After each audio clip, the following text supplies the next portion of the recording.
ප්‍රකාශ විද්‍යුත් ආචරණය කියන්නේ රූප තරහන් මුකුත්ම නැහැ. මම නිකන් කියන්නේ මොකක් හරි ලෝහ තහඩුවක් තියෙනවා නම් ලෝහ තහඩුවක්.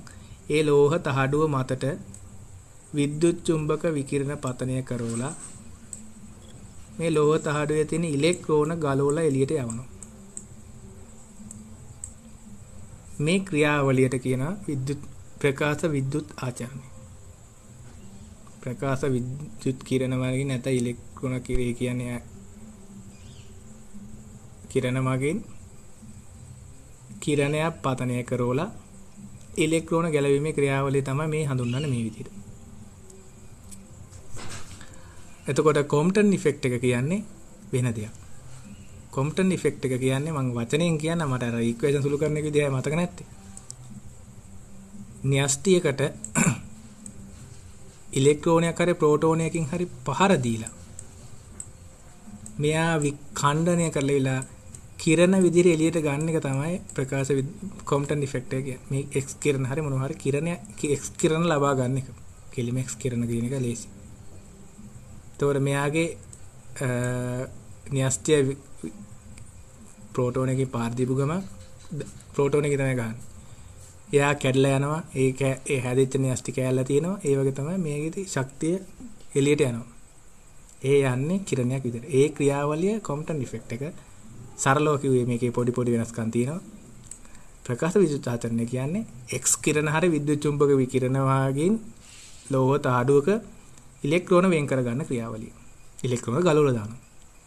ඒක තමයි ඒකේ වෙන්නේ.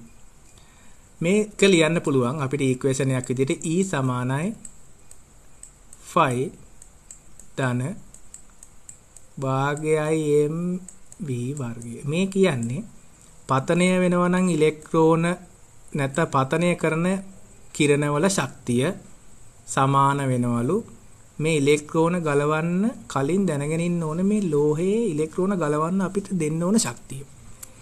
ඉලෙක්ට්‍රෝන මේ විකිරණයක් ටික් ගලෙව්වා කියලා මේක ඉලෙක්ට්‍රෝන ගලලා විසි වෙන්නේ නැහනේ. මෙතන මේ ලෝහයටත් නිකන් දරාගෙන ඉන්න පුළුවන් ශක්තියක් තියෙනවා.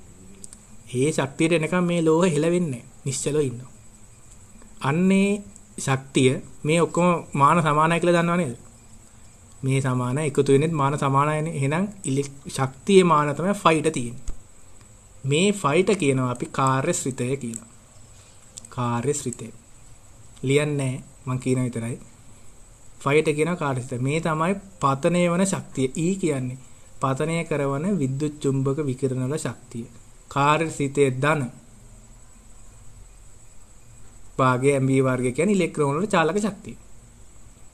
දැන් හිතන්න මේකේ කාර්ය ශ්‍රිතය ඉලෙක්ට්‍රෝන වෝල්ට් වලින් දෙන්නේ. 5 ඉලෙක්ට්‍රෝන වෝල්ට් එහෙම තමයි දෙන්නේ කාර්ය ශ්‍රිතය. කාර්ය ශ්‍රිතේ 5 ඉලෙක්ට්‍රෝන වෝල්ට් දීලා තියෙන වෙලාවක මම 1 ඉලෙක්ට්‍රෝන වෝල්ට් ශක්තියක් එවනවා. මේකෙන් ඉලෙක්ට්‍රෝන ගැලවිලා යන්නේ නැහැ. එතකොට භාගය mv වර්ගයේ සමීකරණයට තියෙනවද නැහැ?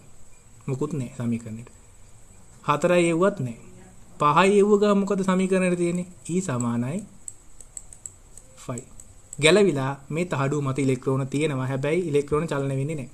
හැබැයි 6 එවපු ගම මොකද වෙන්නේ? 6 එවපු ගම 5ක් උරාගෙන ගලවලා 1 ඉලෙක්ට්‍රෝන වෝල්ට් එකක ශක්තියෙන් මෙයා චලන වෙලා ඉසීලා යනවා. එතකොට චාලක ශක්තියට ඉලෙක්ට්‍රෝන වෝල්ට් කීයද දායක වෙලා තියෙන්නේ? 1යි. 5ක් මෙයා උරා ගන්නවා. ගලවන්න මෙයාගෙන් වැය කරන ශක්තිය 5. මම හිතනවා ඒක පැහැදිලි ඇති කියලා. මේ E ලියන්න පුළුවන් HF කියලා.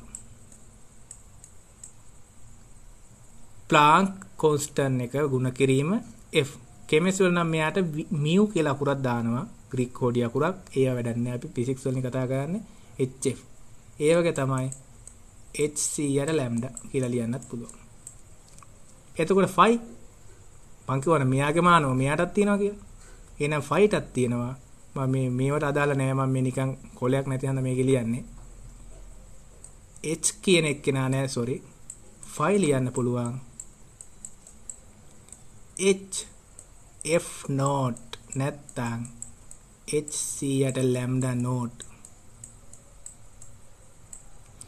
H F not නැත්තම් HC යට lambda not. මේ කියන්නේ ඉලෙක්ට්‍රෝන ගැලවීම ක්‍රියාවලියට තිබිය යුතු උපරිම සංඛ්‍යාතයයි අවම තරංග ආයාමය. අවම නැත්තම් මිනිමම් වේව්ලෙන්ත් එකයි. එතකොට අපිට ලියන්න පුළුවන් E සමානයි HF0 ධන භාගය m වර්ගය. ඔය එක එක විදිහට ලියන්න පුළුවන් ඈ. මේකට දාන්න පුළුවන් h 100ට ලැම්ඩා නෝට්. අපෙන් අහනවා මෙන්න මෙහෙම ගණන් අහනවා. මොකක් හරි ලෝහයක් මතට x කිරණ පතනය කරනවලු. මෙයාගේ කාර්යශ්‍රිතය 5 වෝල්ට් කියලා 5 ඉලෙක්ට්‍රෝන වෝල්ට් කියලා දීලා තියෙනවා කියලා හිතන්න. අපෙන් අහනවා ඉලෙක්ට්‍රෝනයක් ගැලවීම සඳහා ගලවලා චලනය කරන්න අහන්නේ. ඉලෙක්ට්‍රෝනයක් ගැලවීම සඳහා තිබිය යුතු අවම තරංග ආයාමය කොපමණද? එතකොට අපිට දාන්න එනවා කාර්යසිත දීලා තියෙනවානේ phi සමානයි h 100ට ලැම්ඩා නෝට් දාලා අපි ලැම්ඩා නෝට් උයි හොයන්නේ. කියන්නේ තිබිය යුතු අවම තරංග ආයාමය අහනවා අපි. නැත්තම් උපරිම සංඛ්‍යාතය කොපමණද ඉලෙක්ට්‍රෝනය ගලවන්නේ. මේ ඉක්වේෂන් එක දාගෙන චොර කරගන්නේ නැහැ. මොකද අපි අහන්නේ නැහැ ගලවන්න විතරනේ අපෙන් අහන්නේ. ඉලෙක්ට්‍රෝනයක් ගලවලා චලනය කරන්න අහන්නේ නැහැ අපි.